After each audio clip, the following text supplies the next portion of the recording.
Olá, meu nome é Isadora Albuquerque e eu decidi criar esse canal, esse vai ser o primeiro vídeo, para falar um pouco mais sobre história, que é o curso que eu faço na faculdade, né? Já tô no sétimo período, terminando o sétimo período aí, pronta para terminar, né? Quase terminar, né? Ainda falta uma jornada muito grande, mas eu sempre tive essa ideia de criar um canal no YouTube ou no Instagram, não sei, mas vou começar por aqui para tentar aproximar o público, assim, leigo, né? Porque todo mundo sabe um pouco de história, querendo ou não, da história mundial do Brasil, enfim. Tem vários meios de você conseguir alcançar e obter esse conhecimento, não só pela escola ou pela faculdade, né? Enfim, mas eu decidi, sempre pensei nesse canal como algo que eu pudesse explorar vários assuntos que eu tenho na faculdade, que eu estudo na faculdade e que eu sinto que as pessoas deveriam saber mais sobre aquilo, que aquilo deveria ser levado para o público, para as pessoas, fora do ambiente acadêmico, né? Que às vezes eu acho que, às vezes não, a maioria das vezes, né? O que acontece é que é um conhecimento, uma produção de conhecimento muito grande e vários pesquisadores, historiadores, isso não só em história, em várias áreas. Conhecimento muito grande, mas que é distante da realidade das pessoas, né? Da comunidade, do social. Então, eu sempre fiquei com isso na cabeça, mas não é fácil criar um canal, até porque para quem tem vergonha e tudo mais. E também porque demanda tempo, estrutura, enfim. Mas quando você tem uma vontade, né, você tem que fazer o que você quer. Enfim, é muito estranho ainda olhando pra câmera, eu fico, meu Deus, será que eu tô fazendo a coisa certa? Mas enfim, vamos começar aqui com esse vídeo. E basicamente o que eu quero falar nesse primeiro vídeo é sobre uma sindicalista chamada Margarida Maria Alves e contar a história dela e como isso está relacionada com a ditadura militar brasileira, que durou de 1964 até 1985. E aí, qual é o meu ponto aqui, né?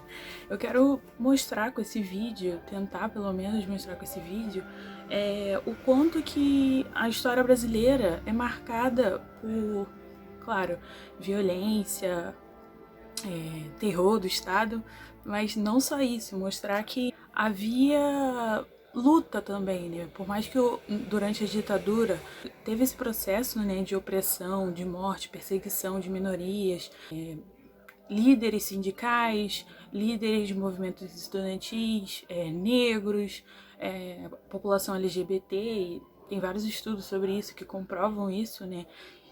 E aí, as histórias que são de conhecimento público, né? Tortura, morte, perseguição e exílio, mas houve um outro lado da história, né? Um lado que às vezes isso não chega até os livros da escola, né? Que mostra as lideranças sindicais, que mostra a luta das pessoas para que os direitos delas fossem resguardados, voltados para elas, né? Ou elas conseguissem conquistar um direito que elas nunca tiveram, que é o caso dessa líder camponesa que eu vou falar para vocês nesse vídeo. Então, basicamente, esse vídeo, além da minha vontade, né, de fazer o vídeo, vem por conta de uma matéria, né?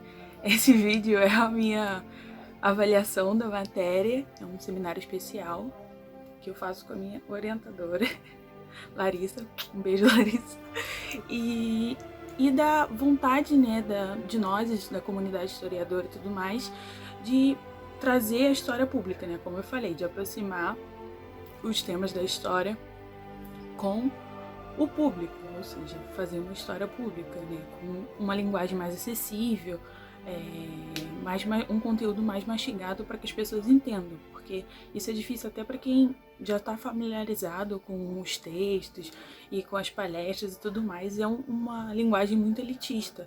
Então, a linguagem também faz com que as pessoas se afastem desse conhecimento, que às vezes é interessante, é muito necessário, mas que distancia as pessoas por ser uma linguagem que a maioria das pessoas não consegue, enfim, entender ou ter uma leitura que faça com que a pessoa entenda aquilo. Então, como eu já disse, né, voltando aqui, vou falar sobre Margarida Maria Alves, e ela nasceu no dia 5 de agosto de 1933 e foi assassinado em 12 de agosto de 1983, ou seja, durante a ditadura militar brasileira, nos fins da ditadura militar brasileira, num período ali já de redemocratização e da efervescência dos movimentos sociais, sindicais, em que as pessoas estavam lutando para que elas tivessem o direito de lutar pelos seus direitos, né? Assim, é meio contraditório, meio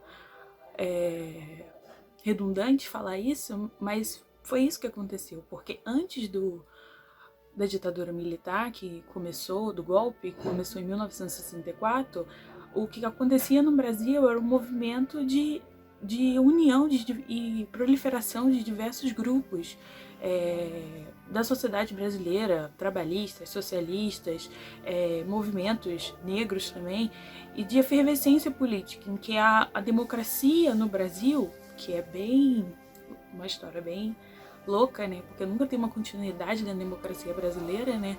Estava passando por um processo de fortificação da democracia mesmo, com o governo do João Goulart, mais conhecido como Jango. E foi criado, né? Claro que movimentos sociais da população mais pobre e trabalhadora do Brasil sempre assusta, né? As elites, né? Quem tem mais dinheiro. E daí o que acontece é que em 64, essas elites e grupos que tinham medo de um certo comunismo, né, o terror do comunismo, por mais que não houvesse nenhum grupo armado, nem nada tentando tomar o poder no Brasil, havia esse medo das elites, dos grandes empresários, dos grandes latifundiários, de que houvesse uma revolução. Em 51, se eu não me engano, eu vou botar correção, a Revolução Cubana se iniciou, né? Então, bem aqui na América Latina, então era um terror assim, né? Que alcançava, foi um acontecimento que deixou as pessoas, quem é a elite, né, com medo, né? De acontecer a mesma coisa aqui, o povo camponês, principalmente, que a Margarida vem dessa situação aí camponesa, ela tava ali já na reta, já, né? Tinham medo disso, né? De que pudesse acontecer algo parecido aqui no Brasil. Tem que lembrar também que é um contexto de Guerra Fria, em que Estados Unidos, basicamente Estados Unidos, que é a vertente capitalista, e o RSS, né, hoje Rússia, socialista, comunista, estavam em embate. Era uma guerra ali travada entre esses dois países, mas que não ficava só entre eles, né? Influenciavam os países de todo o mundo. Então, vários países de cada lado eram influenciados pelas políticas e as dinâmicas que esses países, enfim, enfrentavam ou colocavam para influenciar. Por exemplo, os Estados Unidos investiu muito no Brasil com armamento, querendo evitar, né, que uma revolução comunista por parte da população ou do governo, porque o Jango era a vertente trabalhista, né, do PDT. Querendo evitar isso, eles financiaram a ditadura aqui no Brasil. Existem vários documentos, vários trabalhos históricos que comprovam isso, mas não foi feito só com a ajuda dos Estados Unidos. O golpe veio já derrotando todas as forças, os movimentos sindicais, todos os trabalhadores, as uniões estudantis, enfim, todos os movimentos sociais que estavam em proliferação durante o governo Jango. E com o golpe, né, de Estado dos militares, o que se foi vendo foi a instituição de vários atos, foram sendo colocados vários atos institucionais até o ato número 5, mas desde o primeiro ato o que se viu foi o aumento, né, do terror do Estado e da fortificação do autoritarismo, né? Desde o primeiro momento, com o ato número 1, eles fecharam o Congresso e assim sucessivamente eles foram excluindo todos os grupos partidários, né? Todos os partidos políticos, tirando o direito de habeas corpus, enfim, eu não vou aqui citar a ordem de cada um, porque senão é intuito do vídeo, mas é só para deixar claro o quanto que a ditadura foi minando movimentos sociais que estavam em crescimento no país, né? E aí, durante a ditadura militar, que leva um argumento que hoje em dia todo mundo fala, né? As pessoas que viveram naquela época, né? E tiveram um crescimento econômico, assim, relevante naquela época, dizem, né? Mas na ditadura foi muito melhor. A gente tinha mais dinheiro, as escolas eram melhores, não tinha, assim, assalto na rua. Para mim, a ditadura não foi ruim, nunca fui preso. O Brasil passou recorde no PIB, alcançou não sei quanto no PIB. Isso, de fato, tem um pouco de verdade, né? Essa memória das pessoas se confunde com a história real.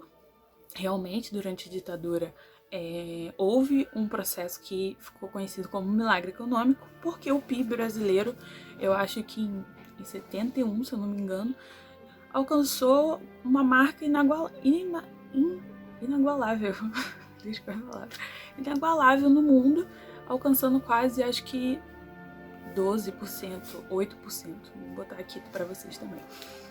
E por que esse milagre econômico aconteceu, né? Muitas pessoas, o governo, né, o Estado começou a investir massivamente com que empresas internacionais, né, para que eles viessem para o Brasil, dando vários benefícios fiscais para eles, ou seja, retirando impostos para eles se fixarem aqui no Brasil e deixando a mão de obra mais barata.